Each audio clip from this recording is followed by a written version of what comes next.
Hello दोस्तों, कैसे हैं आप सभी। सुकून एफएम चैनल पर आपका हार्दिक स्वागत है। दोस्तों, आज सभी के सभी दोस्त एक एक कमेंट करके ज़रूर हमें बताएंगे कि आप लोग कहाँ कहाँ से हमारी कहानी सीक्रेट घर जमाई को सुनते हैं। अपने गांव और अपने शहर का नाम लिखकर हमें ज़रूर भेजें, जिससे हमें पता चले कि आप लोग कहाँ कहाँ से कहानी को देख रहे हैं। और अगर आप पहली बार ही आए हैं तो चैनल को सब्सक्राइब ज़रूर कर लेना। और कहानियाँ अच्छी लगती है तो ज़्यादा से ज़्यादा अपने दोस्तों तक शेयर ज़रूर किया करो। और एक प्यारा सा कमेंट करके ज़रूर बताया करो कि आपको कैसी लगती है कहानी। दोस्तों, 122वें एपिसोड सीक्रेट घर जमाई में मैं मनदीप आपका फिर से स्वागत करता हूं। और ये भी बताना साथ में कि सीक्रेट घर जमाई कहानी आप लोग कब तक सुनना चाहेंगे, हमें ये कहानी कब तक चलानी चाहिए। चलिए शुरू करते हैं कहानी। समर और सभी तीसरे लेवल पर पहुंच चुके थे, जहां एक तरफ तो सारा खजाना रखा हुआ था और दूसरी तरफ वो लोग। बीच में लावा बह रहा था। कोई भी उस बहते हुए लावे को पार नहीं कर सकता था। सभी लोग यही सोच रहे थे कि कब समर उस लावे का राज निकाल ले और वहां से सबको जाने के लिए तैयार कर ले। समर ने भी सबकी बातें मान ली थी। वो नहीं चाहता था कि यहाँ पर पहले ही कोई लड़ाई हो, तो इसलिए वो भी कुछ न कुछ सोचने लगा था। अपनी आंखों में चमकती एक रोशनी से समर को अब अंदाजा हो चुका था कि शायद जाल उस कब्र के पत्थर में छिपा है, जिस पर अमृत किंग जीवन गाथा अंकित की गई थी। ज्यादातर लोग तो कब्र के पत्थर को पढ़ने के बाद उसे इग्नोर कर रहे थे, लेकिन जो चीज देखने में आकर्षक नहीं लगती, उसी के अंदर ही तो हमेशा राज छुपा होता है। समर के मास्टर विंड एज दानव किंग ने उसे यह सबक सिखाया था। समर कब्र के पास गया और उसके चारों तरफ घूमता रहा। उसके आसपास के लोगों ने भी कब्र के पत्थर को समर की तरह ही देखा, लेकिन उसे छुआ नहीं। तभी रीमा ने ठंडी मुस्कान के साथ समर को ऑर्डर देते हुए कहा, समर, इस कब्र के पत्थर में कुछ भी गलत नहीं, जल्दी से जाल ढूंढो। रीमा ने समर को पहले ही मरा हुआ समझ लिया था, इसलिए उसे उसकी जरा भी परवाह नहीं थी। जैसे ही वो तीसरे जाल से गुजरेगी, वो अपने भाई का बदला लेने के लिए समर को तुरंत मार डालेगी। समर ने बनावटी डर के साथ कहा, चिंता मत करो मिस रीमा, मैं अभी आपके जाल को ढूंढ रहा हूँ। और ये कहते हुए समर कब्र के पत्थर के चारों ओर 3 बार घूमा, फिर कब्र के पीछे रुका। उसने कब्र के पीछे 9 बार थपथपाया। 9 को सबसे बड़ी संख्या माना जाता है और जो सबसे सम्मानजनक और प्रभावशाली स्थिति को रिप्रेजेंट करती है। इसलिए सम्राट और मार्शल आर्ट के फाइटर्स दोनों ही से विशेष महत्व देते थे। क्योंकि अमृत किंग पहले से ही ग्रैंड मास्टर किंगडम के टॉप पर पहुंच चुके थे, इसलिए अगर वो ग्रैंड मास्टर किंगडम को पार करके और भी ऊंचे लेवल पर पहुंचना चाहते थे, तो निश्चित रूप से भाग्य के लिए 9 अंक का उपयोग करना भी पसंद करते होंगे। वाह, जरा, जब कब्र के पत्थर पर 9 बार थपथपाया गया, तो एक काले रंग की लोहे की जंजीर अचानक कब्र के पत्थर से बाहर निकली और सीधे सामने वाले महल में गहराई से जा गिरी। लोहे की जंजीर कब्र के पत्थर को महल से जोड़ती थी और जो लावा नदी पर जंजीर से बने पुल का काम करने लगी थी। जंजीर देखते ही रीमा ने ठंडी मुस्कान के साथ कहा, अरे वाह, अच्छा हुआ तुमने तीसरा जाल ढूंढ लिया। अब तुरंत इसकी मजबूती का पता लगाने के लिए जंजीर वाले पुल पर जाओ। उसने समर को लोहे की जंजीर पर चढ़ने का ऑर्डर दे दिया था। लोहे की जंजीर कलाई जितनी मोटी थी, लेकिन किसी को नहीं पता था कि वो मजबूत है या नहीं। अगर जंजीर सड़ जाती या ढीली हो जाती, तो बिना सोचे समझे उस पर चढ़ने से, नीचे बह रहा लावा में नदी में गिरने से मौत हो सकती थी। समर ने भी उसकी बात सुनकर डरने का फिर से नाटक किया और डर से कांपते हुए लोहे की जंजीर वाले पुल पर चढ़ गया और दूसरी तरफ आगे बढ़ने लगा। रीमा भी समर के पीछे पीछे लोहे की जंजीर वाले पुल पर अब चढ़ चुकी थी। जब वो आधे रास्ते में पहुंचे, तो रीमा की आंखों में खतरनाक किलिंग इंटेंट उभर आया और उसने अचानक से अपना दाहिना पैर समर की तरफ बढ़ा दिया। इस उम्मीद में कि वो उसे नीचे लावा नदी में धकेल कर जला देगी। रीमा ने जोर से अपना पैर पीछे से समर की पीठ पर दे मारा। अगर समर को चोट लगती तो वो नीचे लावा नदी में गिरकर मर जाता। तभी उसकी ये हरकत देखकर पारुल ने उसको वार्निंग देते हुए चिल्लाकर कहा, शैडो किंग, जरा पीछे देखो। पारुल के मोहक चेहरे पर भय का एक निशान था। शिवांगी ने भी अपने लाल होठ खोले और जोर से चिल्लाई, अपनी पीठ पर ध्यान दो शैडो किंग। हालांकि दोनों लड़कियों की आपस में बनती बिल्कुल नहीं थी, फिर भी जब समर खतरे में होता था तो दोनों ही उसे जल्दी से आगाह करने की कोशिश करती थी। उन्हें यह भी उम्मीद नहीं थी कि रीमा इतनी चालाक होगी कि जब समर लोहे की जंजीर वाले पुल पर रास्ता तलाश कर रहा होगा तो वो पीछे से उस पर हमला करने की सोचेगी। जब समर जंजीर के आगे चल रहा था तो उसने पीछे से हो रहे हमले को पहले ही भांप लिया था। जब रीमा ने उसकी ओर पैर बढ़ाया तो समर ने अपना शरीर थोड़ा सा घुमाया और उसने एक पल में उसके वार को चकमा दे दिया। उसकी हरकत देखकर रीमा की आंखों में आश्चर्य का भाव आ गया था। उसका चेहरा बिल्कुल पीला पड़ गया था, क्योंकि उसे उम्मीद ही नहीं थी कि समर उसकी किक से बच जाएगा। तभी समर ने ठंडी मुस्कान के साथ कहा, कुतिया, मुझे पहले ही पता था तुम्हारे इरादे दुर्भावपूर्ण हैं, और जब तुम मरना चाहती हो तो अब मैं तुम्हारी मदद बिल्कुल कर सकता हूँ। समर एक पैर से जंजीर पर पुल पर खड़ा था, जबकि उसने अचानक बिजली की चमक की तरह दूसरे पैर को आगे बढ़ा दिया, जिससे रीमा के पेट पर तुरंत एक विनाशकारी झटका लगा। रीमा अपना पैर वापस नहीं खींच पाई, क्योंकि उसने अभी अभी समर को किक मारने की कोशिश की थी। नतीजन उसे असहाय होकर समर के पैर को अपने पेट पर लगते देखना पड़ा, और किक लगते ही रीमा पुल से उछलकर लावा नदी में गिर गई। नीचे की गर्मी महसूस होते हुए उसका चेहरा एकदम से सिकुड़ गया था। रीमा ने आशीष पर चिल्लाते हुए कहा, आशीष, प्लीज मेरी मदद करो आशीष। जो नदी के किनारे पर खड़ा था, रीमा उम्मीद ही नहीं कर रही थी कि वो उसे बचा सकता है। रीमा को खतरे में देखकर आशीष का चेहरा भी पीला पड़ गया था। उसने अपने बैग से एक रस्सी निकाली और रीमा को हवा में ही इस रस्सी में उलझा दिया, ताकि उसे वो वापस नदी के किनारे पर खींच पाए। मकबरे में प्रवेश करते ही सभी लोग अपनी अपनी रस्सियां, मसाले, खाने पीने का सामान लेकर आए थे, और यह स्पष्ट था कि तैयारी अब काम आ रही थी। तभी समर ने ठंडी मुस्कान के साथ कहा, क्या तुम रीमा को बचाना चाहते हो आशीष? लेकिन मैं ऐसा बिल्कुल नहीं होने दूंगा। उसकी आंखों में किलिंग इंटेंट फिर से झलकने लगा।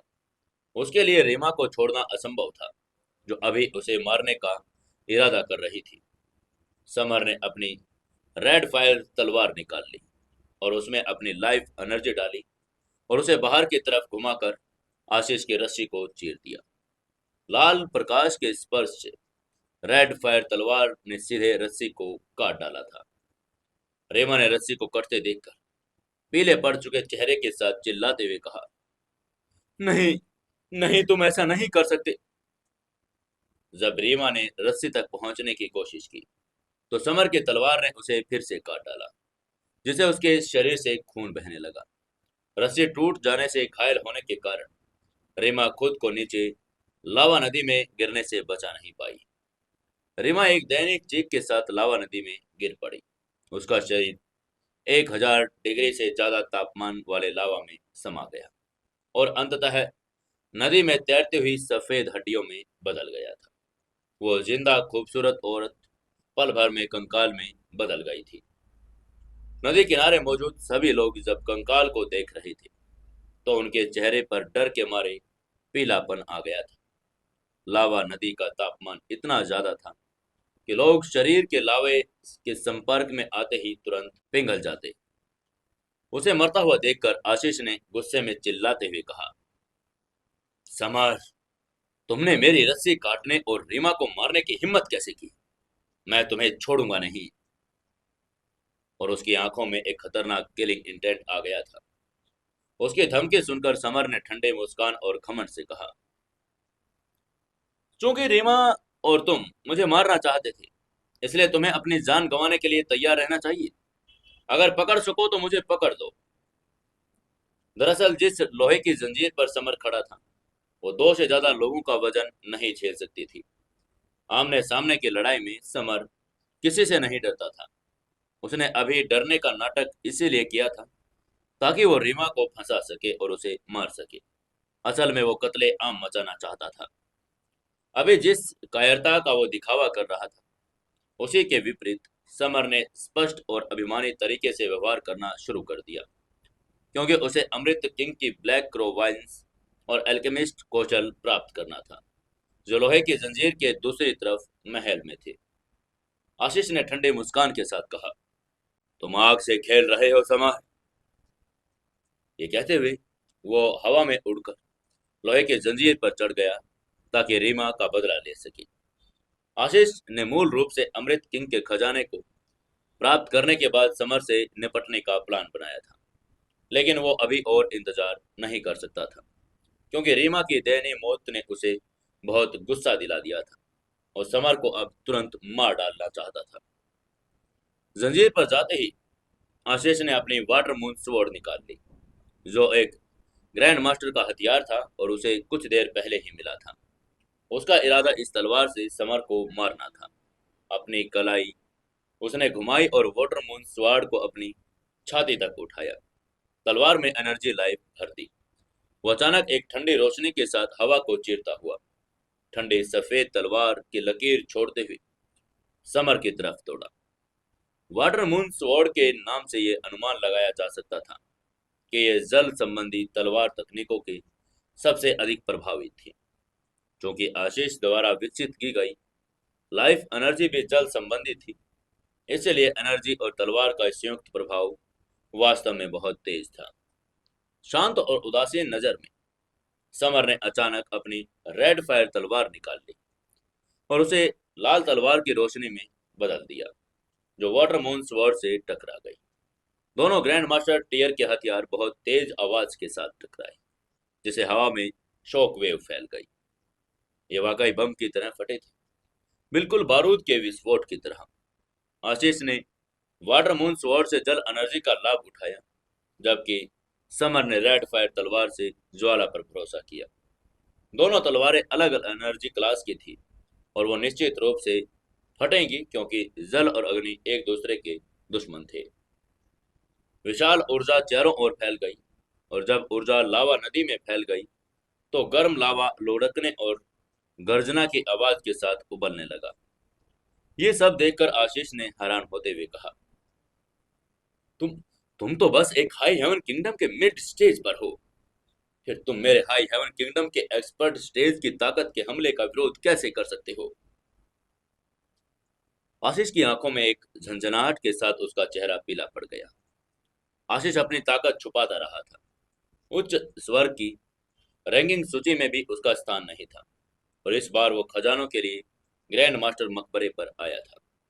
पहले उसे लगता था कि समर की ताकत उससे 2 स्टेज कम है, जिसका मतलब था वो समर को अपनी इच्छा अनुसार हरा सकता था।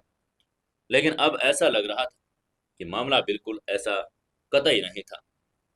तभी हेल किंग ने उदास चेहरे के साथ आशीष को पीछे से चेतावनी देते हुए कहा, यंग मास्टर आशीष, समर की तलवार चलाने की तकनीक बहुत एक्सीलेंट है और वो अपने लेवल से ऊपर के लोगों से लड़ने में भी सक्षम है।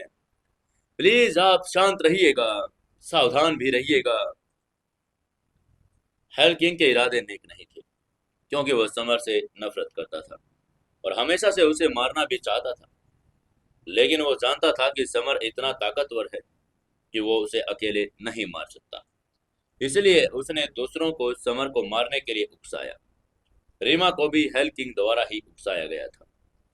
हेल किंग का प्लान बहुत अच्छा था और उसका उद्देश्य समर की लाइफ एनर्जी को पहले ही खत्म कर देना था। जैसे ही समर की एनर्जी खत्म हो जाती तो हेल किंग उस पर हमला कर देता। हेल किंग की बात सुनते ही आशीष का चेहरा पीला पड़ गया। उसकी आंखों में तरह की घबराहट आ गई थी। वो सोच में पड़ गया कि अपने किंगडम लेवल से ऊपर के लोगों को लड़ने में सक्षम किसी ग्रैंड मास्टर लेवल की ध्यान तकनीक की जरूरत थी। क्या समर ने ग्रैंड मास्टर लेवल ध्यान तकनीक साधना पहले ही सीख ली थी? आशीष ने चिंतित नजरों से समर को देखा, क्योंकि उसे हेल किंग ने याद दिला दिया था कि समर ने निश्चित रूप से एक ग्रैंड मास्टर लेवल ध्यान तकनीक सीख ली थी। दरअसल आशीष को यह बिल्कुल नहीं पता था कि समर की असली मार्शल आर्ट तकनीक सम्राट लेवल की तकनीक थी, जो ग्रैंड मास्टर लेवल की तकनीकों से भी ज्यादा पावरफुल थी। हालांकि यह पूर्ण संस्करण नहीं था, क्योंकि यह अधूरा था और इसमें 3 स्टेज ही बचे थे, जिससे वो लगभग ग्रैंड मास्टर लेवल की ध्यान तकनीक के बराबर हो गई थी। फिर भी समर उसी किंगडम लेवल में अपराजय था। यह उसकी रेड फायर तलवार तकनीक ग्रैंड मास्टर लेवल की मार्शल आर्ट तकनीक थी। अंततः वो आशीष से नहीं डरता था। तभी आशीष ने ठंडी मुस्कान के साथ कहा, समर, मुझे परवाह नहीं है कि तुमने क्या सीखा। मैं बस इतना जानता हूं कि तुम्हें आज मरना ही होगा। और उसकी आंखों में किलिंग इंटेंट स्पष्ट आ गया था। दरअसल समर ने grand master level martial art का हुनर सीख लिया था। मुंबई के 4 महान परिवारों में से एक गिल परिवार के यंग मास्टर के रूप में आशीष ने भी ग्रैंड मास्टर लेवल की मार्शल आर्ट तकनीक सीखी थी, क्योंकि गिल परिवार के हेड ग्रैंड मास्टर किंगडम के लेवल पर थे। आशीष को एहसास अब हो चुका था कि लोहे की जंजीर वाला पुल सिर्फ 2 लोगों का ही वजन झेल सकता है, और दूसरी तरफ से अमृत किंग के महल तक पहुंचने का एकमात्र रास्ता भी यही था। इसलिए आशीष के हिसाब से ऐसे में समर अब उसके किसी काम का नहीं रहा और उसे मार दिया जाना चाहिए था। आशीष ने गुस्से में गुर्रा कर कहा, वाटर मून स्वॉर्ड। अचानक उसने अपनी वाटर मून स्वॉर्ड को फिर से बाहर निकाला। उसके शरीर का इंपोर्टेंट सार उस लंबी तलवार में संघनित हो गया, जो एक सफेद पानी के ब्लेड की तरह थी। उसने उसी समय समर पर हमला किया। जो कुछ भी हुआ था उसे देखकर आसपास के सभी लोग स्तब्ध रह गए थे। जैसा कि सभी जानते थे, लाइफ एनर्जी शरीर के अंदर मानव एनर्जी के रूप में संग्रहित थी, जो कोई दृश्य आकार या रूप बिल्कुल नहीं ले सकती थी।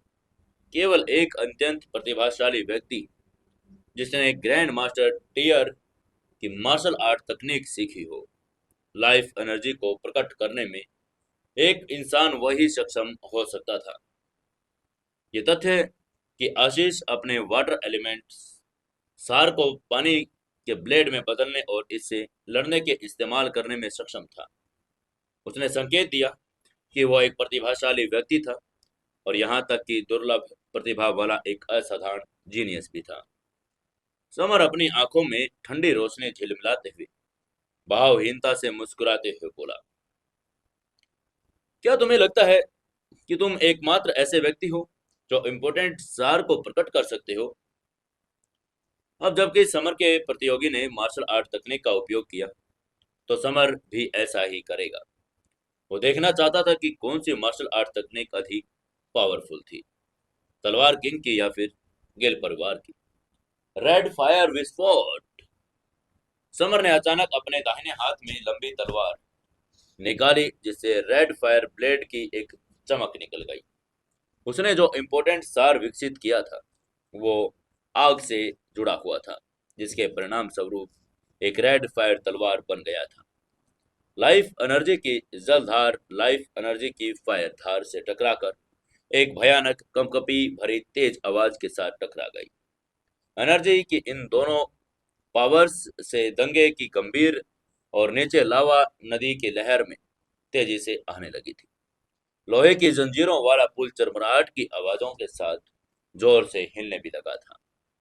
आशीष एक कदम पीछे हट गया, जबकि समर स्थित रहा। Grand master level martial art तकनीक की इस टक्कर में आशीष कम लग रहा था। हालांकि आशीष के लाइफ एनर्जी समर से 2 स्टेज ज्यादा की थी, और वो वास्तव में समर से हार गया था। हालांकि उसने टक्कर से सिर्फ एक कदम पीछे हटकर मुकाबला किया, फिर भी ये हार के संकेत थे।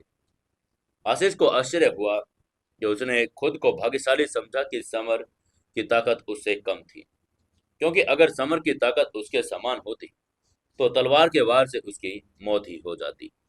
इसीलिए आशीष ने चुपचाप मन ही मन में सोचा, नहीं नहीं, मैं इस आदमी को जिंदा बिल्कुल नहीं छोड़ सकता, मुझे इसे तुरंत मारना होगा।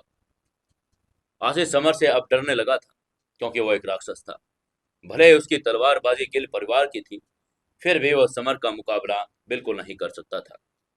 आशीष को पीछे हटने पर मजबूर होता देखकर समर के चेहरे पर प्रसन्नता के भाव आ गए थे।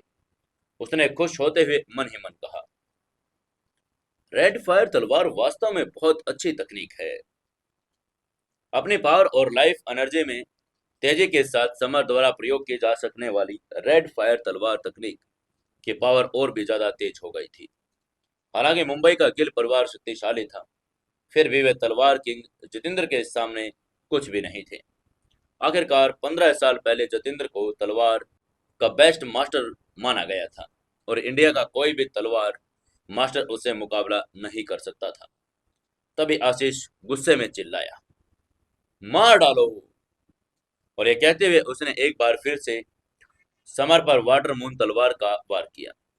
उसे आज समर को मारना ही था। वह कमीना जिंदा बिल्कुल नहीं बच सकता था, क्योंकि उसका ओपोनेंट इतना प्रभावशाली था कि उसे डर लगने लगा था। वहीं समर भी खतरनाक किलिंग इंटेंट से भरा हुआ था। उसने रेड फायर तलवार के साथ अपने ओपोनेंट के खिलाफ लड़ना शुरू कर दिया। वाटर मून स्वॉर्ड और रेड फायर तलवार कई बार आपस में टकराई। वाटर एलिमेंट और फायर एलिमेंट, जो एक दूसरे के दुश्मन थे, वो अलग अलग आवाजें उत्पन्न कर रहे थे। कुछ देर तक तलवार की रोशनी चारों ओर चमकती रही। लाइव एंग्लीमेंट मुक्त होकर बाहर निकलता रहा। लोहे की जंजीर भी झूलती रही और नीचे लावा नदी उबल रही थी। लावा की लहरें भी कई मीटर ऊंची उठ रही थी। नदी किनारे के लोग पीछे हटते जा रहे थे। दोनों इतने बलवान थे कि ग्रैंड मास्टर लेवल की फाइटिंग तकनीक और हथियारों की टक्कर ने हवा को भी चीर दिया था और पूरे माहौल को भयभीत बना दिया था।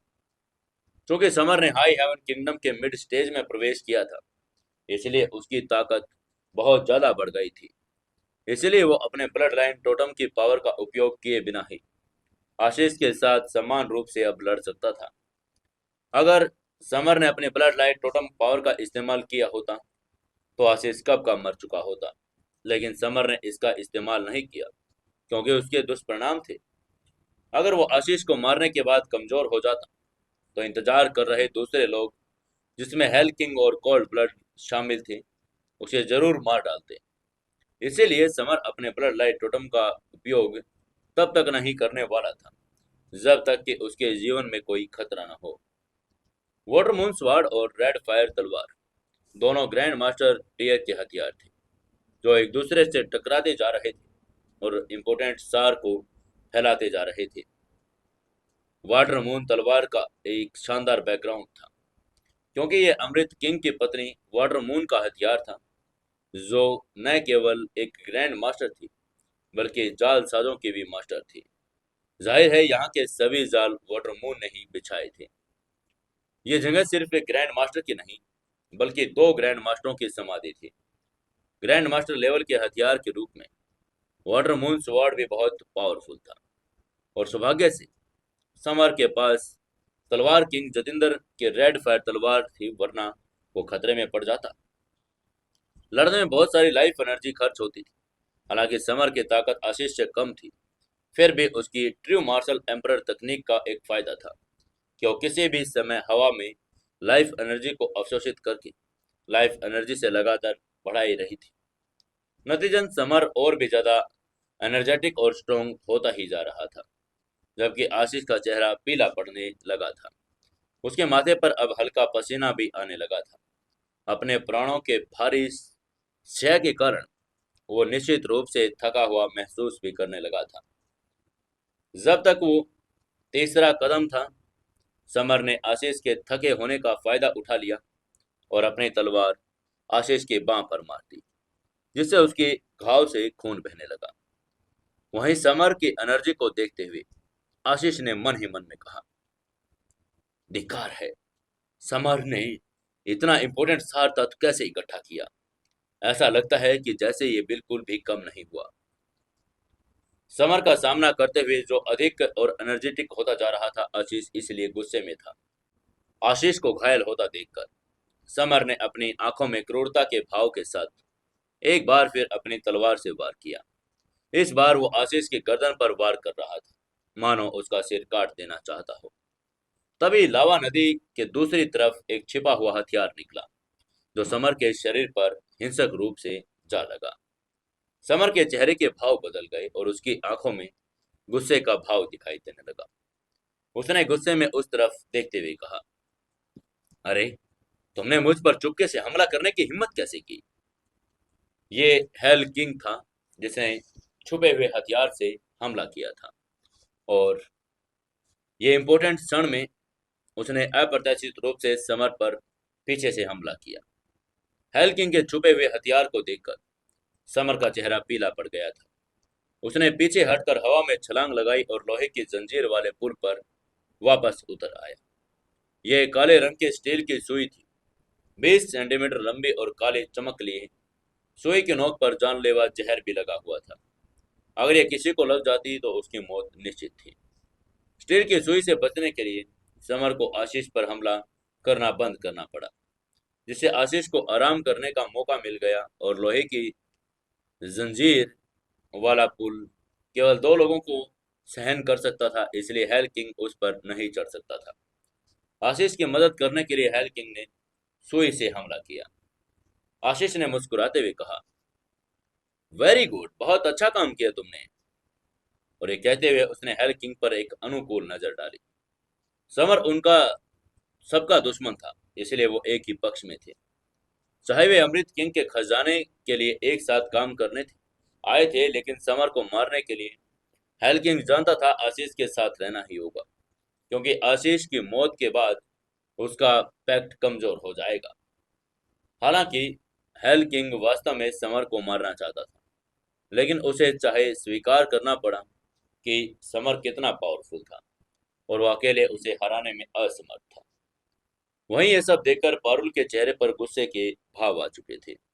उसने गुस्से में हेल किंग की तरफ देखते हुए कहा, हेल किंग, आपका छिपकर हमला करना बहुत ही नीच हरकत दर्शाता है।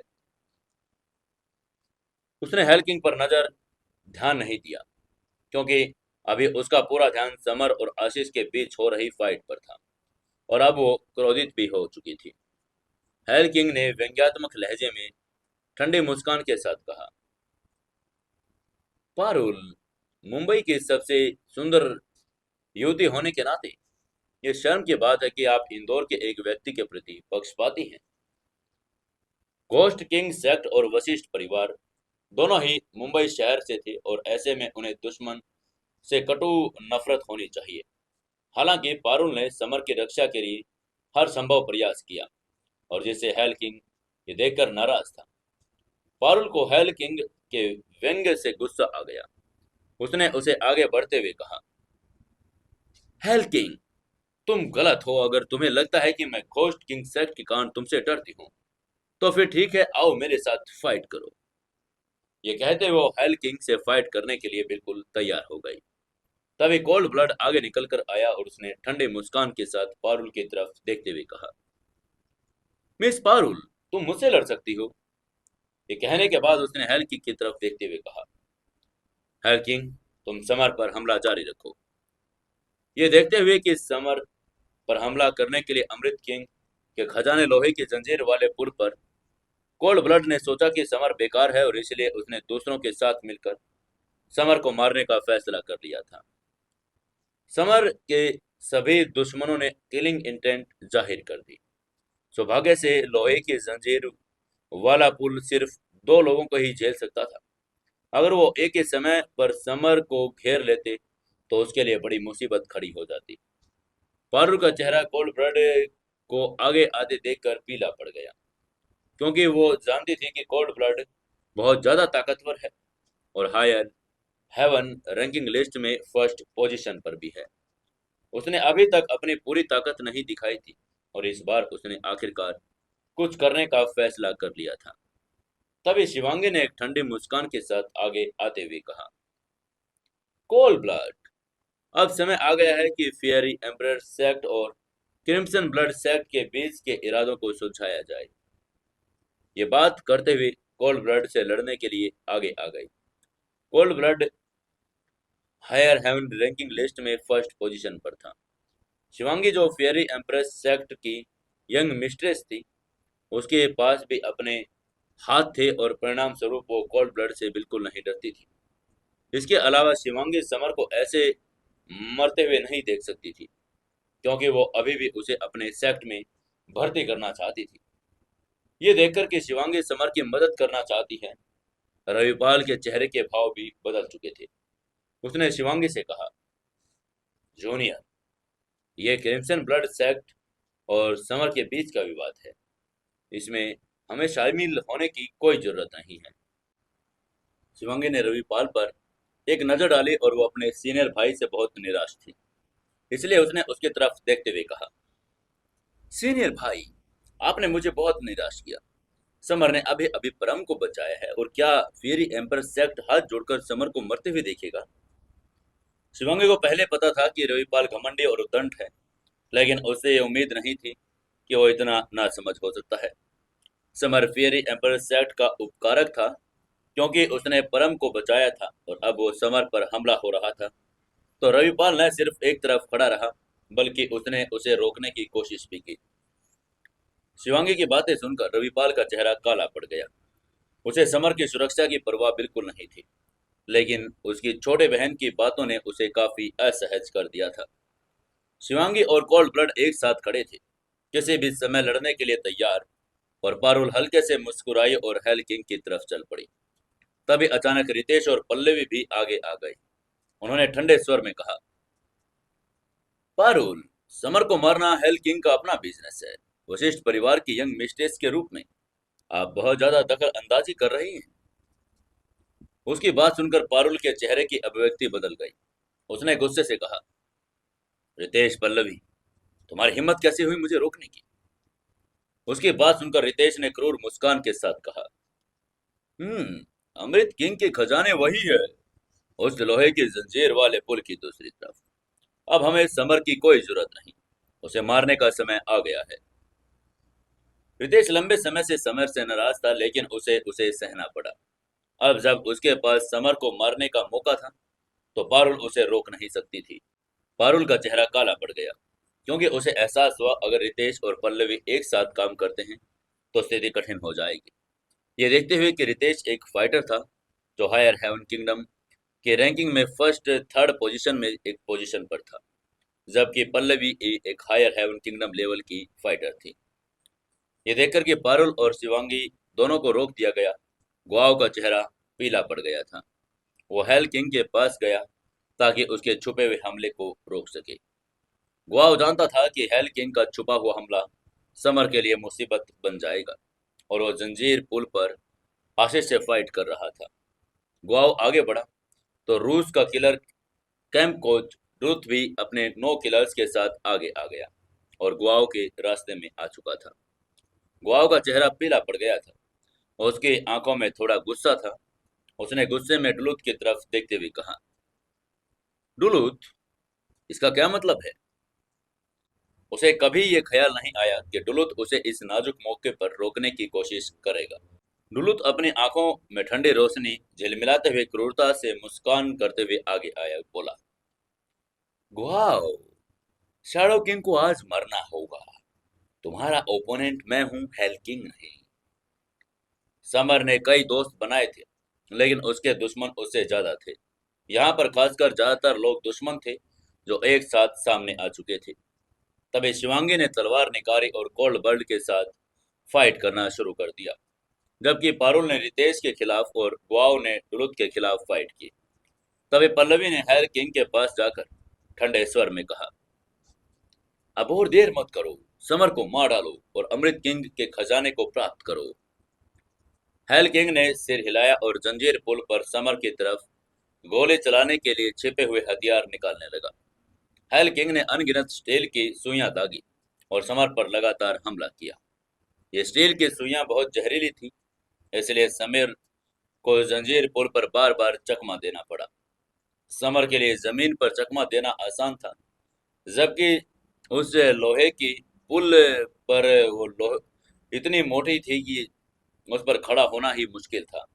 आगे पीछे हिलना तो दूर की बात, जंजीर के नीचे गर्म तापमान वाला उबलता लावा भी था। तभी आशीष गुस्से में चिल्लाया, मार डालो। ये चिल्लाते हुए उसने समर पर निशाना साधते हुए अपनी तलवार फिर से तेज कर दी। अब यह कहा जा सकता था कि समर पर पीछे सामने दोनों तरफ से हमला हो रहा था। वो आशीष की तलवार का सामना कर रहा था, जबकि हेल किंग का छुपा हुआ हथियार पीछे से आ रहा था। बीचों बीच में पल्लवी की तलवार की रोशनी भी आ रही थी। हालांकि नदी तट से लंबी दूरी के कारण हेल किंग और पल्लवी के हमले गंभीर नहीं थे, फिर भी उन्होंने समर को सफलतापूर्वक परेशान तो कर ही दिया था। आशीष को सक्रिय रूप से हमला करने का मौका प्रदान किया था। समर गुस्से से आग बबूला हो गया। उसके चेहरे पर गुस्सा आ गया था और अब उसे खुद पर भरोसा करना था, क्योंकि पारुल, शिवांगी, ग्वाओ तीनों ही पीछे रह गए थे। समर गुस्से से चिल्लाया, मरने के लिए तैयार हो जाओ, और उसका शरीर किलिंग इंटेंट से आ गया। समर अपनी रेड फायर तलवार को लगातार घुमाता रहा और हर बार तलवार की भयावह बिजली के साथ होता था, जो हवा को चीर सकती थी, लगातार आशीष की तरफ काटती हुई आई। आशीष ने भी लापरवाही बरतने की कोई हिम्मत नहीं की, क्योंकि उसने अभी अभी लड़ाई के माध्यम से महसूस कर लिया था कि समर कोई भी असाधारण आदमी है। आशीष भी अपनी वाटर मून स्वॉर्ड घुमाता रहा, जो अनगिनत जल ब्लेड तलवार बिजली में बदल गई, समर की रेड फायर तलवार से टकरा गई।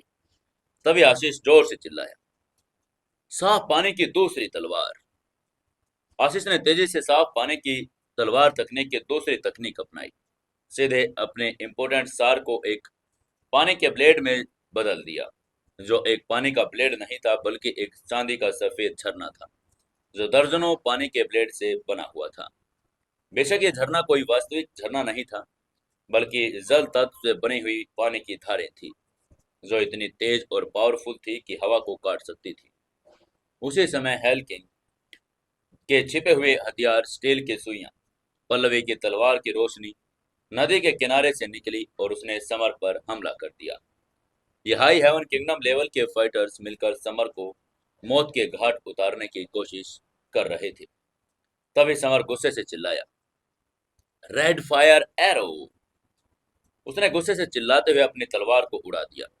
तुरंत रेड फायर तलवार तकनीक से दूसरे कौशल का इस्तेमाल किया और अपने इम्पोर्टेंट सार के दर्जनों लाल तीरों में बदल दिया।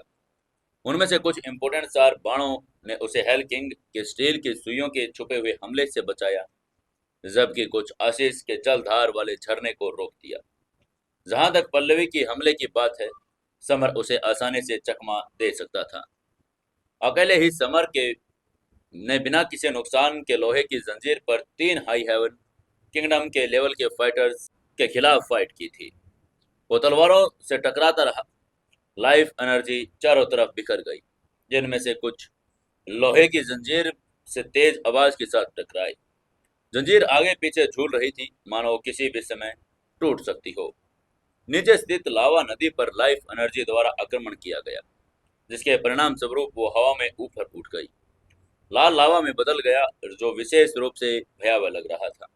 कुछ लावा लोहे की जंजीर पर गिर गया, जिससे वो थोड़ी पिघल गई। दृश्य को देखकर समर और आशीष दोनों भय से पीले पड़ गए थे। दोनों ने एक साथ चिल्लाते हुए कहा, अरे अरे नहीं नहीं, लोहे की जंजीर तो पिघल रही है। क्योंकि दोनों के लोहे की जंजीर पर लड़ रहे थे, इसलिए यदि जंजीर पिघलकर टूट गई तो दोनों लावा में नीचे गिर जाएंगे और निश्चित रूप से मर जाएंगे। लड़ाई को जल्द से जल्द खत्म करने के लिए दोनों को उसी पल ये एहसास हो गया था कि अपने प्रतिद्वंदी को जल्दी से खत्म करना ही होगा, नहीं तो वो दोनों मौत के घाट उतर जाएंगे। समर ने अपनी लाइफ एनर्जी का इतना अधिक प्रयोग किया कि उसके शरीर से लाल बिजली निकल रही थी, जबकि आशीष ने भी अपनी पूर्ण पावर लगा दी थी। सफेद बिजली जैसे लाल और सफेद रोशनियां एक दूसरे से टकराती रही। समर ने एक पल सोचा, क्या मैं ब्लड लाइट टोटम का इस्तेमाल करूं? लेकिन अगले ही पल उसने ख्याल में मन में झटकते हुए कहा, नहीं नहीं, मैं इसका इस्तेमाल नहीं कर सकता। ये कहते हुए उसने अपने ब्लड लाइन टोटम का इस्तेमाल न करने का फैसला कर लिया। समर ब्लड लाइन टोटम की मदद से आशीष को खत्म जरूर कर सकता था, लेकिन परिणाम बहुत गंभीर होने वाले थे। और जब hello king, Pallavi, cold blood जैसे लोग उसे दुश्मनी से देख रहे हो, तो ये उसके लिए लापरवाही कैसे कर सकता था। समर ने आंखों में आश्चर्य भरते हुए कहा, ओह, लावा नदी समुद्री लहरों की तरह उछल रही है।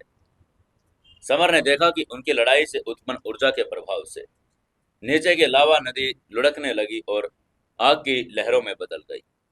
पीछे की लहरें लगातार आगे बढ़ने लगी, सामने की लहरों को धक्का दे रही थी, जो समुद्र की लहरों के समान था। लावा नदी को उछलता हुआ देखकर समर मन ही मन बहुत एक्साइटेड हो गया था। उसने खुश होते हुए कहा, ओह, मैं समझ गया। मैंने रेड फेरी स्वॉर्ड तकनीक के तीसरे लेवल रेड फ्लेरी वेव को पूरी तरह से समझ लिया है। इससे पहले कि समर ने केवल रेड फायर तलवार तकनीक के पहले दो तलवार को समझा था, और यह अप्रत्याशित था कि लुढ़कते लावा नदी का सामना करते समय उसे अचानक तीसरे लेवल रेड फ्लेरी वेव को समझ आ गया था। मार्शल आर्ट लेवल एनर्जी का प्रयोग था, जिससे ज्यादा लेवल समझो जाते थे और उतने ही ज्यादा आक्रमण गतिविधियां होती थी, और आक्रमण पावर उतनी ही प्रबल होती थी। रेड फायर तलवार तकनीक फायर एलिमेंट मार्शल आर्ट तकनीक, लावा नदी भी फायर एलिमेंट थी, जो संयोग से उसकी तलवार तकनीक से मेल खा रही थी और उसे तीसरे लेवल को समझने में मदद कर रही थी। समर गुस्से से चिल्लाया, रेड फ्लेरी वेव, और तुरंत तलवार तकनीक का तीसरा लेवल अपनाया, जो इतना पावरफुल था कि हवा में एक विशाल अग्नि तरंग बन गई। लाइफ एलिमेंट बाणों के बजाय नीचे लावा नदी की तरह आग जली हुई आशीष के ग्रुप में तेजी से बह रही थी। भयावह आग की लहर को महसूस करते हुए आशीष चिल्लाया, water moon sword second level, और ये कहते हुए उसने water moon sword second level में घुमा दिया, जो एक पानी के ब्लेड झरने में बदल गई।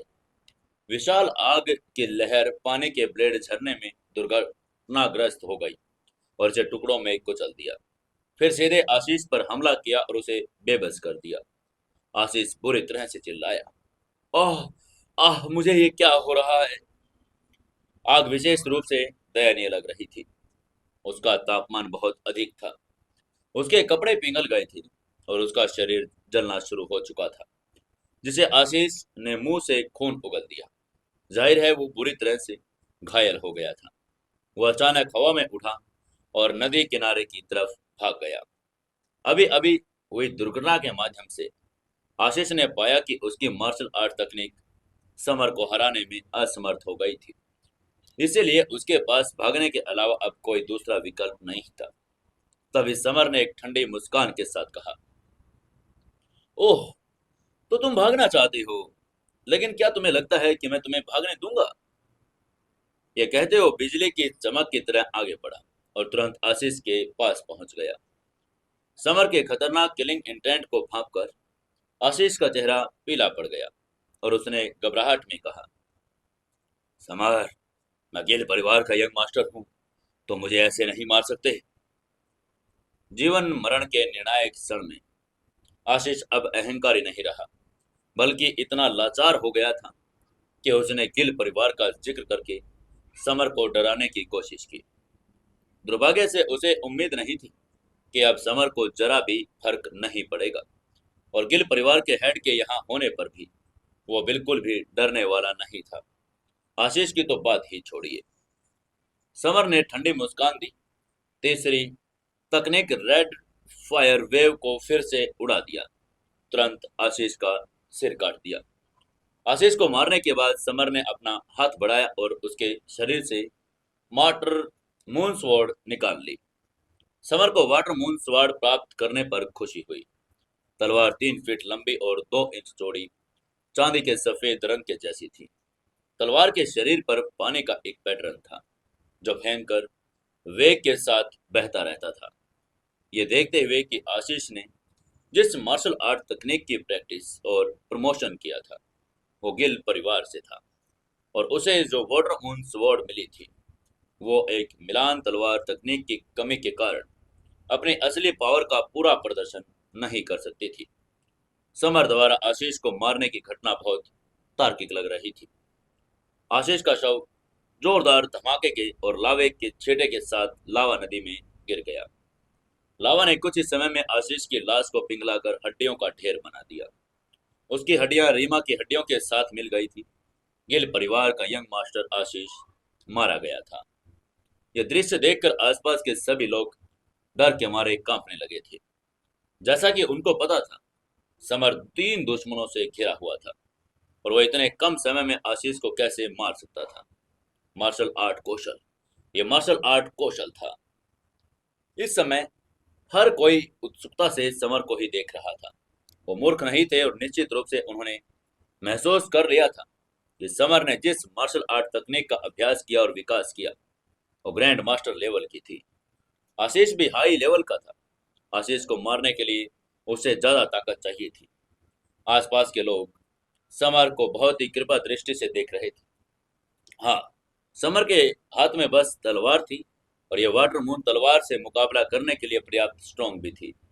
जाहिर तौर पर वो एक हाई लेवल का हथियार था।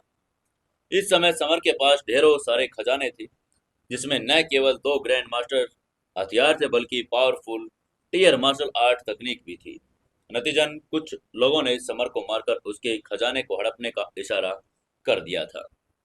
तभी समर ने चैन पर खड़े होकर पारुल और वाटरमून तलवार फेंकते हुए कहा, मिस पारुल, आपके लिए ये गिफ्ट है। पारुल रितेश के साथ लड़ाई में थी। समर द्वारा अचानक फेंकी गई वाटरमून तलवार, उसकी अटैक पावर बहुत बढ़ गई थी। उसने तलवार के केवल एक ही हमले से रितेश को एकदम पीछे हटने पर अब मजबूर भी कर दिया था। पारुल ने वाटरमून स्वार्ड पकड़ते हुए कहा, शैडो किंग, आपने अभी क्या कहा? समर ने हल्के से मुस्कान के साथ कहा, मैं कह रहा हूं कि वाटरमून स्वॉर्ड अब से तुम्हारी है। पारुल ने इस बार स्पष्ट रूप से सुना और उसका आकर्षक चेहरा आश्चर्य से भर गया, क्योंकि यह एक ग्रैंड मास्टर लेवल का हथियार था और जिसे 10 अरब रुपए में भी नहीं खरीदा जा सकता था। यहाँ तक कि आसपास के लोग भी हैरान थे। पारुल की बात तो छोड़िए, क्योंकि उन्होंने कभी भी ऐसा उदार व्यक्ति नहीं देखा था। जैसा कि ज्ञात था, यह हथियार बहुत दुर्लभ था। वशिष्ठ परिवार में केवल परिवार के हेड इस हथियार का उपयोग कर सकते थे। इसलिए पारुल के पास केवल हाई हेवन किंगडम लेवल का हथियार था। वो पायल परिवार की मिस्ट्रेस क्यों न थी। तभी समर ने हल्की मुस्कान के साथ समझाते हुए कहा, मिस पारुल, ये मुझे ग्रैंड मास्टर मकबरे में लाने के लिए तुम्हारे मेरी प्रति कृतज्ञता का प्रतीक है। दरअसल समर ने पारुल को वाटरमून स्वॉर्ड इसलिए दी क्योंकि वो ग्रैंड मास्टर मकबरे में आने के लिए उसका धन्यवाद देना चाहता था। समर हमेशा अपने दोस्तों के प्रति उदार था।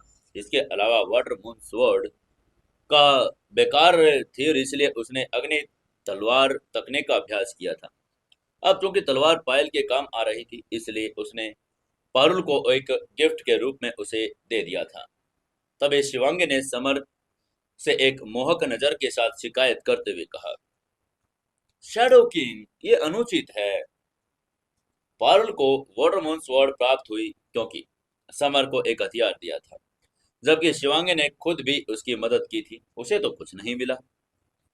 समर ने अपराध बोध से मुस्कुराते हुए कहा, मिस शिवांगी, मैं भविष्य में आपको उपहार के रूप में एक खजाना दूंगा। वो थोड़ा शर्मिंदा भी महसूस कर रहा था। आखिर शिवांगी ने भी कोल्ड ब्लड के खिलाफ लड़ने के लिए खुद को झोंक दिया था। तब लावा नदी में कुछ गड़बड़ हुई। शायद समर और आशीष के बीच फाइट जो भयंकर हुई थी, उसकी एनर्जी से लावा नदी हिंसक हो गई थी। विशाल लावा की लहरें हवा में उठी, जिसमें से ज्यादातर लोहे की जंजीर पर गिर रही थी। जब लावा की लहरें वापस लौटी तो लोहे की जंजीर का ज्यादातर हिस्सा पिघल चुका था। अब वो टूटने के कगार पर थी। समर ने घबराते हुए सोचा, अरे ये क्या, ये तो टूटने वाली है। समर का चेहरा चिंता से पीला पड़ गया। ब्लैक क्रो वाइन्स जो कियारा को बचा सकती थी, जो अमृत किंग के महल में थी, और उसे उसे लेना ही था। समर जल्दी से आगे बढ़ा और पार करते हुए दूसरी तरफ भागा। उसकी गति इतनी तेज थी कि वो पल भर में महल में पहुंच गया था। तभी हेल किंग जोर से चिल्लाया, अरे लड़ना बंद करो, जल्दी करो, महल में एंट्री करो। ये कहते हुए जंजीर पर कूदा और दौड़कर आगे बढ़ा। बाद में पारुल, शिवांगी, कोल्ड ब्लड, रितेश, बाकी लोग भी लड़ना बंद करके जंजीर पर कूदकर वहां दूसरी तरफ पहुंच गए। उनके साथ आए स्टूडेंट्स इतने प्रतिभाशाली नहीं थे। उनमें से कुछ कमजोर पावर के कारण नीचे लावा नदी में गिर गए और अंत में उनकी चीखें सभी को सुनाई दी। शुरू में कब्र में बहुत सारे लोग आए थे, लेकिन अब संख्या कम हो चुकी थी। समर के द्वारा मारे गए रीमा, आशीष के अलावा लावा नदी में बहुत से लोग और भी मारे जा चुके थे। बड़ी पावरों में यंग मास्टर, यंग मिस्ट्रेस अपने साथियों की मौत से दुखी भी थे। ये महल वो जगह थी जहां अमृत किंग को दफनाया गया था। महल के बीचों बीच एक विशाल ताबूत था जिसमें दो व्यक्ति थे। वो अमृत किंग सुखराज भल्ला और उनकी पत्नी वाटर मून थी। ताबूत के बाईं ओर एक अल्केमी भट्टी थी। भट्टी के ठीक ऊपर ब्लैक क्रो वाइन्स और अन्य औषधियां, जड़ी बूटी रखी थी। ये सभी जड़ी बूटियां अल्केमी के लिए इस्तेमाल की जाती थी। औषधियां, जड़ी बूटियों के अलावा गोलियों की 1 दर्जन बोतलें भी थी। सभी हाई हेवन किंगडम की गोलियां थी और बहुत दुर्लभ थी। ताबूत के दाईं और 2 किताबें थी। वाटर मून स्वॉर्ड टेक्निक, जो एक ग्रैंड मास्टर तकनीक थी, और दूसरी ट्रैप स्किल्स से संबंधित किताब थी। तभी एक साथ सभी चिल्लाए, अरे ये किंगडम की गोलियां हैं, ये सिर्फ मुझे चाहिए। समर का यह देखकर चेहरा पीला पड़ गया। ताबूत के बाईं ओर दौड़ा, लेकिन उसका निशाना गोलियां नहीं बल्कि ब्लैक क्रो वाइन्स थी। हालांकि हाई हेवन किंगडम में गोलियां कीमती थी, फिर भी समर ने उन पर नजर नहीं डाली। वो सिर्फ कियारा को बचाने के लिए यहाँ आया था। तभी समर को देखकर गुस्सा आ रहा था। मनावर अल्केमी भट्टे पर ब्लैक क्रो वाइन्स को हथियाने की कोशिश कर रहा था। ब्लैक क्रो वाइन्स बहुत कीमती थी और ये सिर्फ अल्केमी के लिए इस्तेमाल होने वाली जड़ी बूटी नहीं थी। ऐसा कहा जाता था कि ब्लैक क्रो वाइन्स खाने से फाइटर के शरीर में बहुत मजबूती आती है, और इसलिए शरीर शोधन करने के लिए फाइटर्स की यह पसंदीदा औषधि थी, जो हाई हेवन किंगडम की गोलियों से भी ज्यादा मूल्यवान थी। वशिष्ठ परिवार के यंग मास्टर और पारुल के कजिन भाई के रूप में मनावर ने ब्लैक क्रो वाइन्स के मूल्य को पहचान लिया था, इसलिए उसने उसे पाने की कोशिश की। लेकिन समर ने तुरंत मन्नावर को धक्का दे दिया, जो कई मीटर उड़ गया, फिर जमीन पर जोर से गिरा और उसके कपड़ों में कुछ छेद हो गए। लेकिन वो जल्दी से खड़ा हुआ और उसकी आंखों में किलिंग इंटेंट आ गया था। अब क्या करेगा मन्नावर? क्या समर को ब्लैक क्रो वाइन्स लेने देगा या नहीं? क्या समर की लड़ाई अब मन्नावर से होगी? जानने के लिए जुड़े रहिए अपनी कहानी सीक्रेट घर जमाई के साथ। दोस्तों, कहानी अच्छी लग रही है तो वीडियो को लाइक जरूर करें, शेयर जरूर करें और एक प्यारा सा कमेंट करके हमें जरूर बताएं कहानी कैसी लग रही है। और सभी के सभी कमेंट करें कि आप लोग कहाँ कहाँ से हैं, जिससे हमें पता चले कि हमारी कहानी कहाँ कहाँ तक, किन किन हिस्सों में पहुंच चुकी है।